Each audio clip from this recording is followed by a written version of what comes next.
कृष्णा दोस्तों, किशोरी क्रिएशन से मैं सपना शर्मा आप सभी का हार्दिक स्वागत करती हूँ आपके अपने चैनल पर। दोस्तों, आज के वीडियो में मैं आपके लिए बैसाख मास महात्म्य के 22वें दिन की कथा लेकर के आई हूँ। बैसाख मास को माधव मास भी कहा जाता है। यह भगवान विष्णु का प्रिय मास है। बैसाख मास महात्म्य में जो है 25 अध्याय है। मैं प्रतिदिन आपको जो है एक अध्याय का पाठ सुना रही हूँ। आज मैं आपको बैसाख मास का 22वां अध्याय सुनाऊंगी। बैसाख मास का 22वां अध्याय शुरू करूँ उसके पहले आइए मैं आपको भगवान गणपति की पूजा करते समय बोले जाने वाले गणपति मंत्र को बताती हूँ। जो है वो इस प्रकार है। वक्रतुंड महाकाय सूर्यकोटि समप्रभा निर्विघ्नं कुरु मे देव सर्व कार्येषु सर्वदा। अर्थ जो है वो इस प्रकार है। घुमावदार सूंड वाले, विशालकाय शरीर वाले, करोड़ों सूर्य के समान महान प्रतिभाशाली मेरे प्रभु हमेशा मेरे सारे कार्य बिना विघ्न के पूरे करें या फिर करने की कृपा करें। आइए भगवान गणेश का एक और मंत्र जानते हैं। विघ्नेश्वराय वरदाय शौरप्रियाय लंबोदराय सकलाय जगद्दिताय नागाननाय स्तुति यज्ञ विभूषिताय गौरी सुताय गणनाथ नमो नमस्ते। अर्थात विघ्नेश्वर वर देने वाले, देवताओं के प्रिय, लंबोदर, कलाओं से परिपूर्ण, जगत का हित करने वाले, गज के समान मुख वाले, वेद तथा यज्ञ से विभूषित पार्वती पुत्र को नमस्कार है। हे गणनाथ, आपको नमस्कार है। यदि आप गणेश जी की नियमित रूप से पूजा करते हैं तो ध्यान दें कि कभी भी उनकी खड़ी हुई मुद्रा को स्थापित ना करें। गणपति हमेशा विराजमान मुद्रा में ही अपने घर में रखने चाहिए। भगवान गणपति की आराधना करते समय ओम गंग गणपते नमः मंत्र का भी जप कर सकते हैं। गणपति जी का बीज मंत्र गंग है। इससे युक्त मंत्र ओम गंग गणपते नमः का जप करने से सभी कामनाओं की पूर्ति होती है।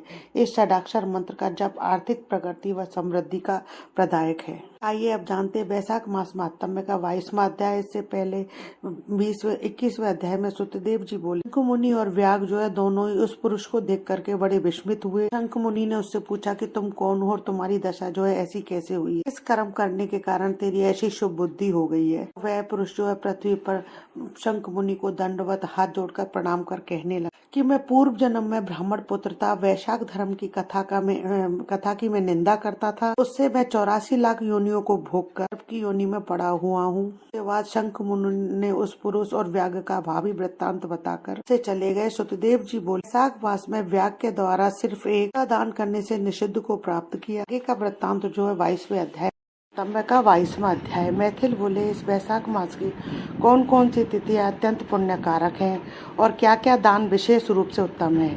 इस संसार में इन्हें किसने प्रख्यात किया है, यह सब बताइए। यह सुन सुतदेव जी कहने लगे, बैसाख में मेष की सूर्य की 300 तिथियां बड़ी उत्तम है, जिनमें से दान करने से कोटि गुना फल प्राप्त होता है और एक एक तिथि में स्नान, दान, होम, पूजा आदि करने से तत्काल मुक्ति होती है। कथा सुनने से रोग अथवा दरिद्रता से पीड़ित दुख भी दूर हो जाते हैं। तिथियों को व्यर्थ व्यतीत करता है वह गौघाती, कृतघ्न, मित्रघाती और आत्मघाती होता है। दरिद्री, धनवान, लगड़े, अंधे, विधवा स्त्री, बालक आदि सबको यह बैसाख उक्त धर्म अत्यंत सुख से साधन के योग्य है। चैत्र के महीने में जब मेष की संक्रांति हो, उसी समय पापों के नाश करने वाली अमावस्या कोटि गया करने के फल देती है। वह एक पितृश्वरों के संबंध की पुरानी कथा चली आती है जो अर्क और पितरों की है। जब पृथ्वी पर सावणी मंत्र का राज्य था, 30वें कलयुग का अंत में जब संपूर्ण धर्म नष्ट हो गया, तो उस समय अनर्थ देश में धर्मवर्ण नाम का कोई ब्राह्मण हुआ। उसने उसी कलयुग के प्रथम पाद में मनुष्यों को पापों से युक्त और अपने अपने धर्म वर्णों से हीन देखा। तब एक दिन वह मुनि महात्माओं के सत्र यज्ञ के दर्शन के निमित्त पुष्कर क्षेत्र गया। वहाँ ऋषि मुनि लोग कलयुग की प्रशंसा कर रहे थे कि सतयुग में जो वर्ष भर में माधव भगवान प्रसन्न होते हैं, सो त्रेता में एक मास में, द्वापर में एक ही पक्ष में होते हैं। 10 गुणा पुण्य कलयुग में विष्णु भगवान के स्मरण करने से होता है। केवल एक हरि नाम उच्चारण करना उचित है।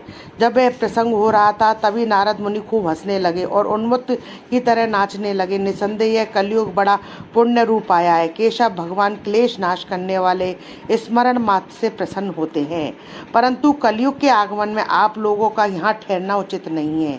इस पाखंड में भारत को छोड़कर सुखपूर्वक अन्यत्र जहाँ कहीं मन प्रसन्न हो विचरो। यह यह वचन सुन व्रतधारी मुनि यज्ञ समाप्त कर शीघ्र ही चले गए और धर्मबड़ भी पृथ्वी त्यागने का विचार कर ब्रह्मचर्य व्रत में जटाधारी साधु की भांति कलयुग में अनाचारों को देखने गए। वहां जाकर क्या देखते हैं कि संपूर्ण मनुष्य जाति घोर पाप में मग्न है। ब्राह्मण शूद्र और सन्यासी पाखंडी हो गए हैं। पत्नी पति में, गुरु शिष्य में, सेवक स्वामी में, पिता पुत्र में परस्पर विरोध रहता है। ब्राह्मण शूद्रवत गौ बकरी के समान हो गई है। वेद कहानी मात्र है, सत्य कर्म साधारण हो गए हैं। देवताओं की जगह भूत प्रेत आदि की पूजा होती है। अधम और नीच पूज्य हो गए हैं। इस कलयुग में भ्राता भगनी से, पिता पुत्री से संगम करते हैं। साधु महात्माओं का अपमान होता है, पापियों का सत्कार होता है, इत्यादि घोर दुराचार हो रहे हैं। यह सब देखते घूमते धर्मबण आश्चर्य युक्त तो पितृलोक को गया। वहाँ पितृगणों को बड़े भयंकर दुखों और अंधकूपों में पड़े हुए त्राही त्राही करते देखा, जहाँ किसी प्रकार का सहारा नहीं है। उन्हें देखकर बहुत विस्मित हुआ और दयालु होकर बोला कि तुम कौन हो? तुमने ऐसे कौन से घोर दुष्कर्म किए जिनसे तुम यहाँ पड़े हो? तुम किस गोत्र में उत्पन्न हुए हो और तुम्हारा कैसे उद्धार होगा? यह सब तुम मेरे सामने कहो, तुम्हारा आज ही कल्याण हो जाएगा। उसके ऐसे वाक्य सुन दुख से व्याकुल हो पितृश्वर प्रसन्न हो दीन वाणी से कहने लगे, हम श्रीवत्स गोत्रीय है, हमारा वंश पाप से क्षीण है, इसलिए पिंड देने वाली कोई भी संतान नहीं है। इसी से हम दुरात्मा जो है अंध में पड़े हैं। हमारे कुल में एक धर्मबड़ नाम का बड़ा यशस्वी है, वह सबको छोड़ अकेला ही विचरता है। उसने गृहस्थी धारण नहीं की है, वही दुर्वा का तंतु रूप है कि जिसे पकड़कर हम लोग लटक रहे हैं। अतः धर्मबड़ की आयु क्षीण होने पर इस अंध तामिश दुर्गम कूप में गिर पड़ेंगे। इससे हे तात, तुम पृथ्वी पर जाकर धर्मबड़ को समझाओ कि तेरे पितृश्वर दुख से पीड़ित केवल तेरे एक दूब के सहारे लटक रहे हैं।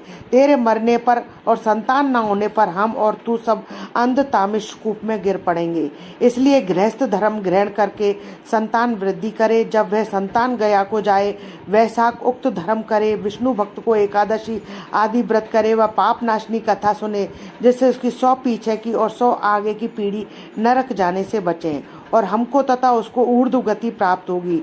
तुम ऐसे सत्य वाक्य समझाकर धर्मबड़ को गृहस्थ में प्रवृत्त करो। पितृश्वरों के ऐसे वचन सुन अचंभे में पड़ रोता हुआ हाथ जोड़कर नमस्कार कर धर्मबड़ बोला, हे महाराज, यही दुराग्रही तुम्हारा वंशधर धर्मबड़ हूँ। मैंने यज्ञ से महान नारद जी के कहे हुए वचन सुने, फिर पृथ्वी पर बहुत से पापी मनुष्यों को देखकर कुसंगति के डर के मारे दीपांतरों से विचरता रहा।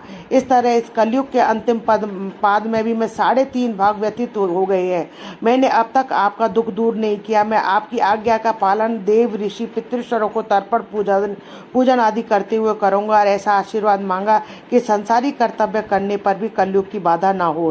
हे राजन, धर्मबड़ के कहने पर पितृश्वर बोले, हे पुत्र, तू गृहस्थ धर्म में प्रवृत्त हो, संतान उत्पन्न करके हमारा उद्धार कर, क्योंकि जिसके घर में तुलसी का वृक्ष, शालिग्राम, महाभारत आदि ग्रंथ है, जहाँ कथा सत्संग होते रहते हैं, हरि स्मरण कीर्तन और वैशाख उक्त धर्म आदि शुभ कर्म होते रहते हैं, वह कलयुग बाधा नहीं पहुंचाता है। हे पुत्र, तू पापात्मा युग की चिंता मत कर, शीघ्र घर जा। इस माधव मास में सबके लिए मेष की संक्रांति की 30 तिथियों में वैशाख उक्त धर्म कर, जिससे करोड़ों गुना फल मिलते हैं। चैत्र की अमावस्या में पिंडदान, श्राद्ध आदि कर, जल से भरा घड़ा जिसमें कपूर और अगर की वासना हो दान कर, और सबके उपकार के लिए गृहस्थ बनकर उत्तम संतान प्राप्त कर। पीछे मुनि की वृत्ति धारण कर सुखपूर्वक दीपों में विचरना।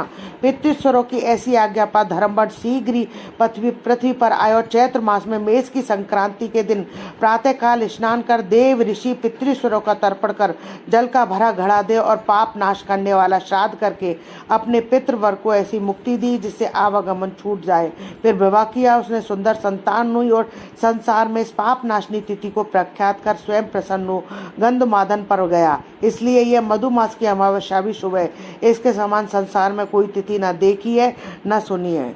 इति श्री वैशाख मास महात्म में 22वां अध्याय समाप्तम। दोस्तों, यदि आपको मेरा ये वीडियो पसंद आए तो प्लीज़ मेरे वीडियो को ज़्यादा से ज़्यादा लाइक और शेयर कीजिए अपने फैमिली और फ्रेंड में। यदि आपने अभी तक को सब्सक्राइब नहीं किया है तो इसे सब्सक्राइब करना ना भूलें। पास ही बेल आइकन को दबाएं, जिससे मेरे आने वाले हर नए वीडियो का नोटिफिकेशन आपको मिल जाए। हिंदू धर्म, रीति रिवाज, कथा कहानी जानने के लिए मेरे चैनल पर बने रहने के लिए बहुत बहुत धन्यवाद। जय श्री कृष्णा दोस्तों।